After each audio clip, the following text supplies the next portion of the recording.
Hi friends, നമുക്കിന്ന് ജപമാലയെക്കുറിച്ച് നോക്കാം. ജപമാലയെക്കുറിച്ച് വിശുദ്ധ ചാവറയച്ചൻ പറഞ്ഞിരിക്കുന്നത് ജപമാല ജപിക്കാനുള്ള മാലയാണ് ജപമാല.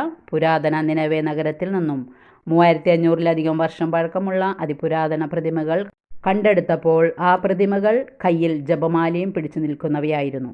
14-ാം നൂറ്റാണ്ടിൽ മാർക്കോ പോളോ ഭാരതത്തിലും മറ്റു പൗരസ്ത്യ ദേശങ്ങളിലും പ്രാർത്ഥനാമാലകൾ കണ്ടെത്തിയതായി രേഖപ്പെടുത്തിയിട്ടുണ്ട്. പ്രാർത്ഥനയ്ക്ക് വേണ്ടി ക്രൈസ്തവർ ജപമാല ഉപയോഗിക്കുന്നു. അതാണ് കൊന്ത. റൊസാരിയം എന്ന ലാറ്റിൻ വാക്കിൽ നിന്നാണ് റോസറി എന്ന വാക്കുണ്ടായത്. ഈ ലാറ്റിൻ പദത്തിൻ്റെ അർത്ഥം റോസാപ്പൂക്കൾ കോർത്തുണ്ടാക്കിയ മാല എന്നാണ്. നമ്മൾ ദേവമാതാവിനെ സുരഭില റോസാപ്പൂവ് എന്ന് വിളിക്കുന്നുണ്ട്. ജപമാലയ്ക്ക് റോസറി എന്ന പേര് ലഭിക്കാൻ കാരണവും ഇതാണ്.